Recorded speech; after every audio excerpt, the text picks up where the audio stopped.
Hello everyone, मैं advocate Monika पाल। दोस्तों, इससे पहले लेक्चर में मैंने आपको आईपीसी 1860 के सेक्शन 149 के बारे में पढ़ाया था, कॉमन ऑब्जेक्ट। ठीक है, आज इस लेक्चर में हम common intention and common object के बीच का डिफरेंस पढ़ेंगे।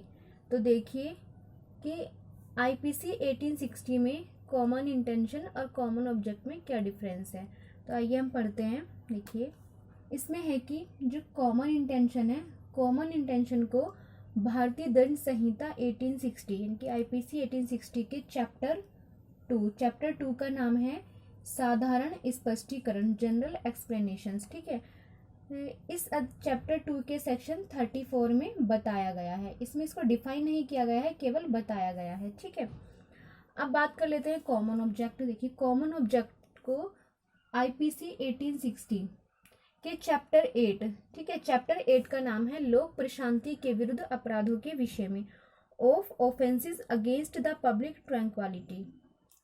इस अध्याय 8 की धारा 149 में बताया गया है। यहाँ पे भी सामान्य उद्देश्य को डिफाइन नहीं किया गया है, सामान्य उद्देश्य के बारे में केवल सेक्शन 149 में बताया गया है। ठीक है, अब इसका सेकंड डिफरेंस है कि कॉमन इंटेंशन के अंतर्गत एक से अधिक, ठीक है, एक से अधिक यानी कि कम से कम दो व्यक्तियों का होना आवश्यक है। यदि कोई अपराध गठित किया जाता है तो उसमें कम से कम दो व्यक्ति होने चाहिए और एक। ठीक है, अब देखिए, कॉमन ऑब्जेक्ट के अंतर्गत यदि अपराध गठित किया जाता है तो अपराध गठित करने के लिए कम से कम 5 व्यक्तियों का होना आवश्यक है और अधिक से अधिक कितने भी हो सकते हैं। इसी तरह से कॉमन इंटेंशन में कम से कम 2 व्यक्ति होना आवश्यक है और अधिक से कितने भी हो सकते हैं।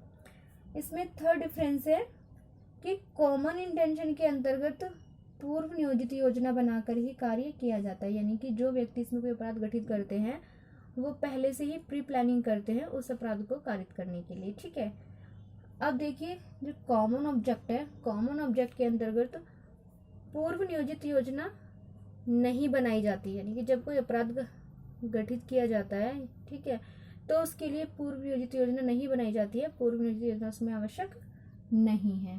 ठीक है, अब इसका फोर्थ डिफरेंस है कि कॉमन इंटेंशन के अंतर्गत एक से अधिक व्यक्तियों में दिमागों का मेल होता है, यानी कि जब वो प्री प्लानिंग करते हैं किसी अपराध को कारित करने के लिए तो उनका जो दिमाग है वो एक होता है। ठीक है, जो भी वो अपराध कारित करने वाले हैं उस आपराधिक कार्य को किस प्रकार से करेंगे ये वो पहले से प्लानिंग कर चुके होते हैं और ये सबके दिमाग में होता है। ठीक है, अब देखिए, जो कॉमन ऑब्जेक्ट है, कॉमन ऑब्जेक्ट के अंतर्गत अपराध गठित करने के लिए जो उसमें 5 या 5 से अधिक व्यक्ति हैं उनके दिमागों का मेल नहीं होता।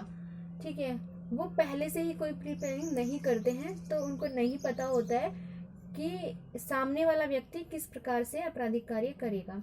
ठीक है, अब इसका फिफ्थ डिफरेंस है कि कॉमन इंटेंशन के अंतर्गत किसी अपराध को गठित करने हेतु सभी व्यक्तियों का जो इंटेंशन है वो एक होना चाहिए, यानी कि जब वो अपराध गठित करेंगे, उस कार्य को अंजाम देंगे तो वो किस प्रकार से उन्हें देना है, ठीक है, किस प्रकार से अपराध को कारित करना है, ये सब उनको सबको पता होता है, तो उनका इंटेंशन सेम होता है।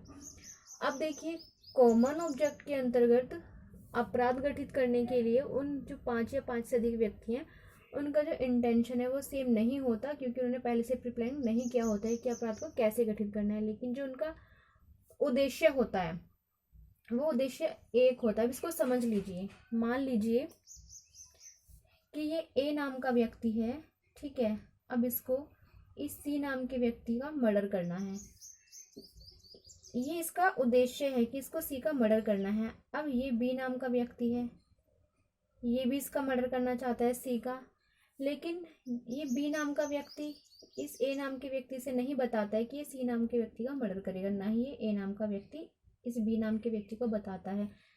अब दोनों का जो उद्देश्य है वो तो सेम है, लेकिन जो इंटेंशन है, जिनका आशय है वो सेम नहीं है।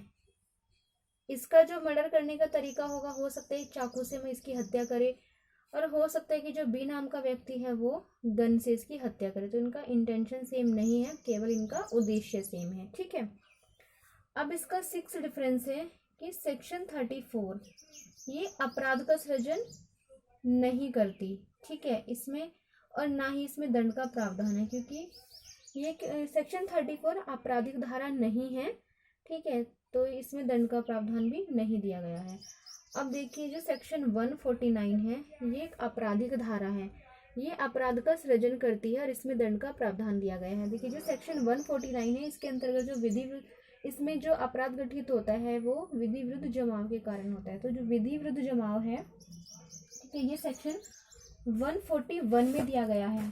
तो जो विधि विरुद्ध जमाव है वो एक विशिष्ट अपराध है और इसके लिए जो दंड है वो सेक्शन 143 में दिया गया है। और इसमें कितना दंड बताया गया है, इसमें दंड बताया गया है कि जो व्यक्ति विधि विरुद्ध जमाव का सदस्य होगा यानी अनलॉफुल असेंबली का मेंबर होगा, वो व्यक्ति दोनों में से किसी भी भांति के कारावास से जिसकी अवधि 6 माह तक की हो सकेगी जुर्माने से या दोनों से दंडित किया जाएगा। ठीक है, तो ये धारा जो 149 है ये दंड का प्रावधान करती है और ये आपराधिक धारा है। अब इसका 7वां डिफरेंस है कि कॉमन इंटेंशन के अंतर्गत किए जाने वाले अपराध में वही व्यक्ति दोषी होगा जिसने अपराध करने में सक्रिय रूप से भाग लिया है। इसको समझ लीजिए। देखिए, मान लीजिए कि एक से अधिक व्यक्ति किसी अपराध को कारित करने जाते हैं, तो यदि उनमें से सभी व्यक्ति उस जगह पर उपस्थित है जहां पर अपराध किया जा रहा है और सभी ने किसी न किसी रूप से उसमें भाग लिया यानी कि सभी की उसमें भागीदारी रही हो, ठीक है, तो वही व्यक्ति उसमें दोषी होंगे। अब देखिए कॉमन ऑब्जेक्ट के अंतर्गत किए गए कार्य में जो अनलॉफुल असेंबली होगी, अनलॉफुल असेंबली में रहने के कारण ही व्यक्ति दोषी ठहराया जाएगा। यानी कि उसने अगर सेक्शन 141 में जो अनलॉफुल असेंबली है उसमें वो बना हुआ है तो उसके कारण ही वो दोषी ठहराया जाएगा, चाहे उसने अनलॉफुल असेंबली में रहकर कोई अपराध कारित किया हो या ना किया हो, यानी कि सक्रिय रूप से भाग लिया हो या ना लिया हो। ठीक है, अब देखिए इसका 8वां डिफरेंस ये है कि सेक्शन 34 में दोष सिद्धि को अभिलिखित करने के लिए चार्ज फ्रेम नहीं होता है। यानी कि यदि कोई अपराध सेक्शन 34 के अंतर्गत कोई कारित किया जाता है तो उसमें चार्ज फ्रेम नहीं होता है क्योंकि ये दांडिक धारा नहीं है। अब देखिए सेक्शन 149 के अंतर्गत दोष सिद्धि को अभिलिखित करने के लिए चार्ज फ्रेम होता है क्योंकि ये अपराध का सृजन करती है और ये दांडिक धारा है। ठीक है, 9वां डिफरेंस है इसमें केस लॉ की बात कर लेते हैं। देखिए इसमें Barendra Kumar Ghosh versus king emperor का वाद 1925 ईस्वी, ये वाद कॉमन इंटेंशन से संबंधित वाद है, ये इसका महत्वपूर्ण वाद है। ठीक है, अब देखिए महबूब शाह वर्सेस एम्परर का वाद, ये भी कॉमन इंटेंशन से संबंधित बहुत ही इंपॉर्टेंट केस लो है, ये आपको याद होना चाहिए। अब देखिए ऋषिदेव पांडे वर्सेस उत्तर प्रदेश राज्य का वाद, ये वाद भी कॉमन इंटेंशन से संबंधित केस लो है और ये बहुत इंपॉर्टेंट केस लो है।